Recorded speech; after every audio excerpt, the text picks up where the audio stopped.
न घर के भीतर था न घर के बाहर था। इस दहलीज में वहां पकड़ के चीर दिया उसको। न सुबह थी न शाम, न दिन था न रात था।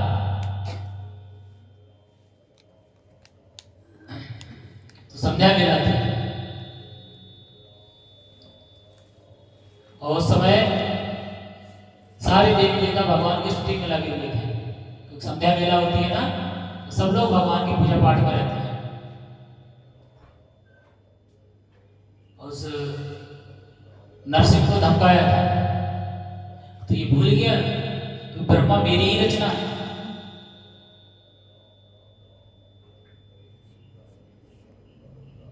तो ब्रह्मा से वरदान पाकर असुर समझते हैं कि मैं अब तो सबको जीत लूंगा। रावण को भी ऐसा ही वरदान था, देवताओं से पराजित ना हो, मनुष्य को कमजोर समझता था। भगवान ने मानव रूप धारण करके ही उसको मारा था। तो ये सारी चीजें फिर अपना वही टॉपिक पे लौट के आते हैं। हमारी परंपरा का जो सिद्धांत है क्या है? अचिंत्य भेदा भेद, उसको याद कर लेना। और जो 4 और सिद्धांत हैं उनको भी याद रखना।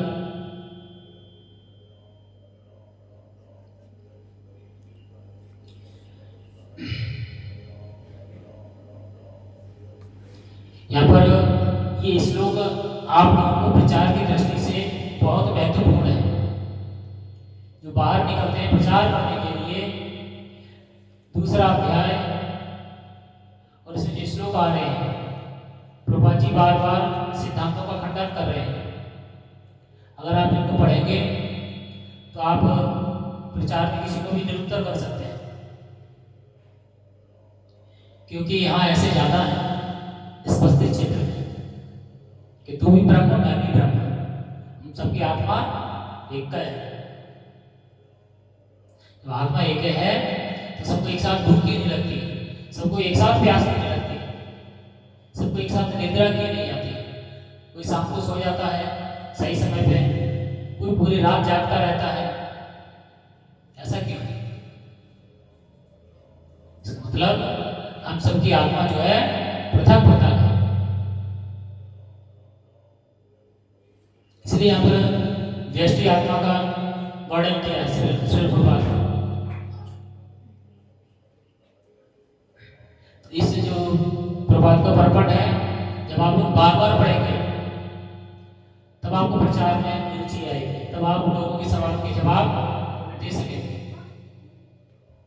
अगर आप प्रचारक बनना चाहते हैं तो प्रभात की जो पुस्तकें हैं उनको आपको बार बार पढ़ना पड़ेगा।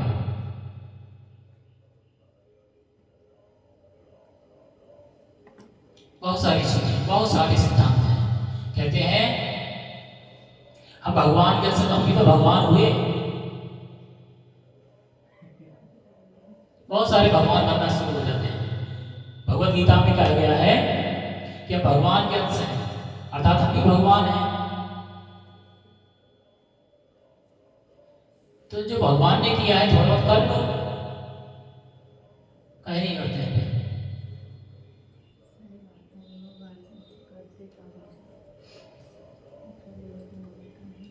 भगवान ने कनिष्ठा को लेकर नाग में धारण किया था गोवर्धन महाराज ने। उसके बाहर की कोई क्षमता नहीं है, 21 किलोमीटर में उसका विस्तार है।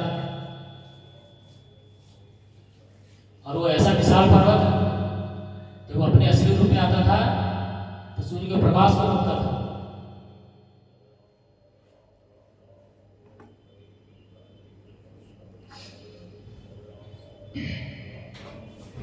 लेकिन तुरंत कह देते हैं भी भगवान भगवान का अंश है।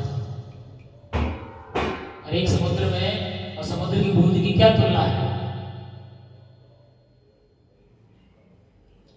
एक समुद्र से समस्त संसार के जीवों के नमक की आवश्यकता पूर्ति की जा सकती है, और एक बूंद समुद्र के जल से कितने लोगों की एक चींटी के नमक की जरूरत पूरी हो सकती है? एक जीव की भी नमक की आवश्यकता पूर्ति नहीं हो सकती, और हम चले भगवान बनने। जैसे मूर्ख बुद्धि जो लोग हैं, खुद तो नरक में जाएंगे, दूसरों को भी लेके जाएंगे। इस सिद्धांतों को अच्छे से समझना चाहिए। इसलिए कहते हैं कि भगवद गीता को जो प्रचार की दृष्टि से पढ़ना चाहते हैं, जो प्रचार करना चाहते हैं, या जो भक्त बनना चाहते हैं, उनको भगवद गीता कम से कम 50 बार पढ़ना चाहिए। इसीलिए बोलते हैं अध्ययन करना। यहाँ पर प्रभुपाद ने सिद्धांत दिया है, बहुत गूढ़ सिद्धांत है। इसी में हम भटकने से बच सकते हैं। प्रभुपाद चाहते हैं कि भगवान को प्राप्त करें, जो भक्ति का मार्ग है उसे इधर उधर ना भटके। बहुत सारे आएंगे, कोई भगवान बनाएगा, कोई ब्रह्म बनाएगा, पता नहीं क्या क्या बनाते रहेंगे। और आपको क्या बनना है, हमें क्या बनना है? भक्त तो बहुत बड़ी चीज है। भक्तों के दासान दास, भक्त हैं उनके दासों के दासों के दास। इसे बोला जाता है एक शब्द दासान दास। तो हमारी जो परंपरा है, जो भगवान के दास हैं, उनके दासों की परंपरा है, मंजरी परंपरा है हमारी गौड़ी वैष्णव परंपरा संप्रदाय में। जैसे भगवान के लीला में सहभागी होती है राधा रानी और उनकी सखियां, अर्थात भगवान और राधा रानी की जो सेवा करने वाले हैं, जो अष्ट सखी हैं, वो है भगवान और राधा रानी की सेवा करती है, उनकी सेवा में रहती है। और उन अष्ट सखियों की जो सेविकाएं हैं उनको बोलते हैं मंजरी। यानी हम क्या हो गए? दासों के दास। वही परंपरा है। रूप गोस्वामी रूप मंजरी का अवतार है। जो अष्ट सखियां हैं, उनकी जो सेविकाएं हैं, उसमें एक सेविका का नाम था रूप मंजरी। वही स्वरूप धारण करके आए थे भक्ति का प्रचार करने के लिए, रूप गोस्वामी। तो जो ये परंपरा है, साधारण लोगों की परंपरा नहीं है, भक्तों की परंपरा है। भक्तों की उपाधि तो भगवान की इच्छा से मिलती है। तो भगवान की कृपा होती है तो भगवान चाहे हमें अपनी लीला में सम्मिलित करें या सेवा का अवसर दें, कुछ भी करें, वो उनकी इच्छा है। ये स्वामी के ऊपर निर्भर करता है, स्वामी कि हम कितने प्रिय बनते हैं। जब हम स्वामी के प्रिय बनते हैं तो स्वामी जो चाहे वो दे सकते हैं। आजकल पहुंचाते लंबी सी लिस्ट लेके कि हे भगवान हमें ये दे दो, वो दे दो, ऐसा चाहिए, वैसा चाहिए, बिल्कुल पूरा लिस्ट बना के ले जाते हैं। अगर हमें गाड़ी भी चाहिए तो उसका पूरा मॉडल, सारे फीचर भगवान को बताते हैं जाके। 5 रुपए का लड्डू में 5 लाख, इससे कम में नहीं चाहिए।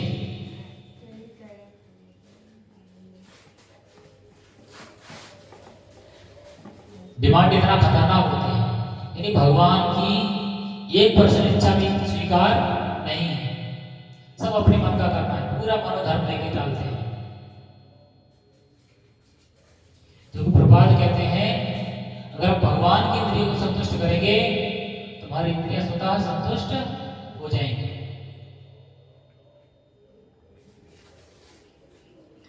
तो आगे भगवान क्या कहते हैं? मात्रा स्पर्श कौन्तेय शीतोष्ण सुख दुःखदा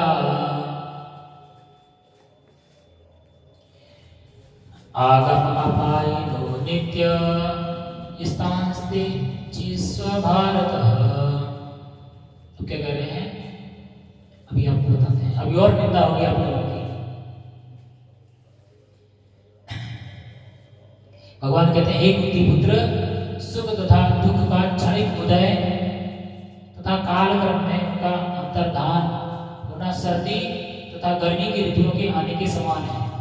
हे भरतवंशी, वे इंद्रिय बोध से उत्पन्न होते हैं और मनुष्य को चाहिए कि अविचल भाव से उनको सहन करना सीखे। ये बहुत गहरी बात है, लेकिन ऊपर से मैं थोड़ा सा एग्जांपल देकर समझा देता हूँ। गर्मी आ गई, गर्मी सहन नहीं करना है, एसी चलाओ, एसी में घुस जाओ। ठंडी आ गई, पूरा घर गर्म कर लो, कहीं से ठंडी लगनी नहीं चाहिए।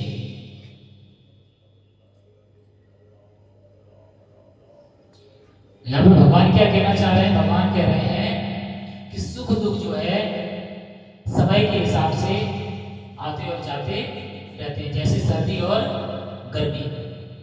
जैसे सर्दी आती है तो उसके बाद गर्मी आती है, और गर्मी समाप्त होने के बाद में सर्दी आती है। ऐसे ही हमारे जीवन में अगर दुख है तो सहन करो और उसी में भगवान का भी भजन करो। उससे कहते हैं इतना कष्ट है, भगवान का भजन करने में मन ही नहीं लगता, बड़ा रोना रोते हैं।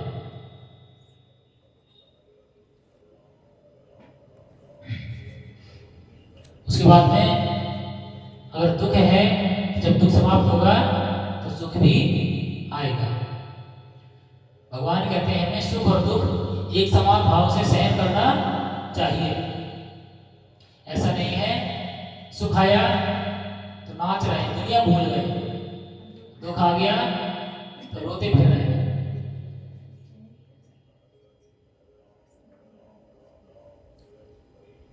यहाँ कह रहे हैं ये सब क्या है? इंद्रिय बोध से उत्पन्न होते हैं। ये सब हमारी जो मन और इंद्रियां हैं उन सब का ही करामात है।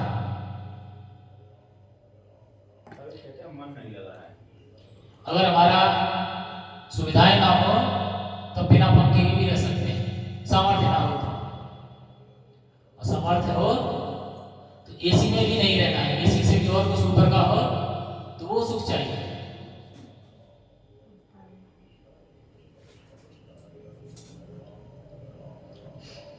इसमें कहा जा रहा है, तात्पर्य में श्री भगवान कहते हैं कर्तव्य निर्वाह करते हुए मनुष्य को सुख और दुख की क्षणिक आने और जाने को सहन करने का अभ्यास करना चाहिए। वैदिक आदेशानुसार मनुष्य को माघ तथा जनवरी फरवरी के मास में भी प्रातःकाल स्नान करना चाहिए।